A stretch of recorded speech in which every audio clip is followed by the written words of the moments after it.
বরানগর উপনির্বাচনে বিজেপির প্রার্থী সজল ঘোষ ফের স্থানীয় বাসিন্দাদের সঙ্গে বচসায় জড়িয়েছেন। এর আগেও আমরা সেই ছবি এনেছিলাম। সজল ঘোষ স্থানীয় বাসিন্দাদের সঙ্গে বচসায় জড়িয়ে পড়েছিলেন। এবার আরও একবার ঠিক একই ঘটনা প্রকাশ্যে এলো। আপনারা দেখতে পাচ্ছেন সেই ছবি।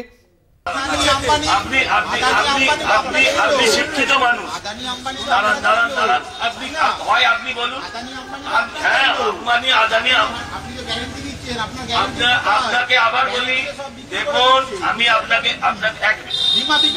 না কার কাছে বিক্রি হলো, কার কাছে বিক্রি হলো, কার কাছে, কার কাছে আপনি বলছেন বিক্রি হয়েছে, আমি বলছি বিক্রি হয়নি। আমি বলছি এক মিনিট, আমি বলছি দাঁড়ান দাঁড়ান দাঁড়ান এক মিনিট আপনি বলছেন বিক্রি হয়েছে, খুব ভালো কথা। আপনি আবার কার কাছে আরে আদানিকে তাজপুর বন্দরটা আপনি দিয়েছেন।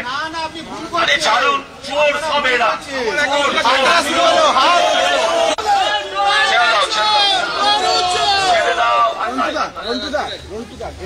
আমরা কথা বলবো। আমাদের সঙ্গে রয়েছেন আমাদের প্রতিনিধি জয়ন্ত মজুমদার। জয়ন্ত, যে চিত্র আমরা দেখালাম, সজল ঘোষ বচসায় জড়িয়ে পড়লেন, এটা ঠিক কোন জায়গার ঘটনা, ঠিক কি বলা হয়েছিল?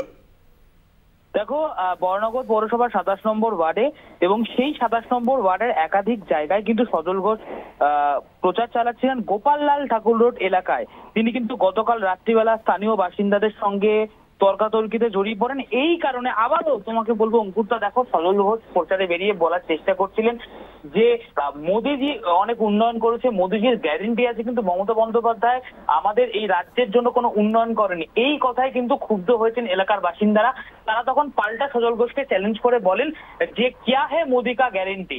এই বিষয়ে কিন্তু তর্কাতর্কিতে জড়িয়ে পড়ে সজল ঘোষ সাধারণ মানুষদের সঙ্গে, এবং এই বিষয়কে নিয়ে কিন্তু তীব্র কটাক্ষ এবং তীব্র আক্রমণ করেছে ওই অঞ্চলের যে কাউন্সিলর ছিলেন বিশ্বজিৎ বর্ধন। তিনি কিন্তু পরিষ্কার জানিয়ে দিয়েছেন যে সজল ঘোষ এলাকায় ঢুকে মানুষের মধ্যে এক উত্তেজনা তৈরি করার চেষ্টা করছে। সুতরাং মানুষ সজল ঘোষের কথায় বশ্যতা স্বীকার করবে না। মানুষ জানে মমতা ব্যানার্জির উন্নয়ন কি, এবং সেই উন্নয়নের প্রতি আস্থা রেখে এবার যে বরানগরের উপনির্বাচন, সেই উপনির্বাচনে সায়ন্তিকা বন্দ্যোপাধ্যায় জয়ী হবে।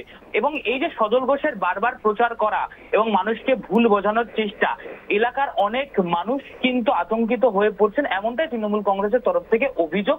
যতই আতঙ্কিত হোক না কেন, মানুষ থাকবে মমতা ব্যানার্জির পাশে, এটাই জানানো হয়েছে। ধন্যবাদ। আমাদের সঙ্গে ছিলেন আমাদের প্রতিনিধি জয়ন্ত মজুমদার।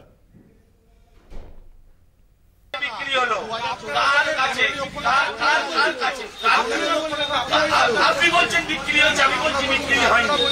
আমি বলছি এক মিনিট, আমি বলছি দাঁড়ান দাঁড়ান দাঁড়ান এক মিনিট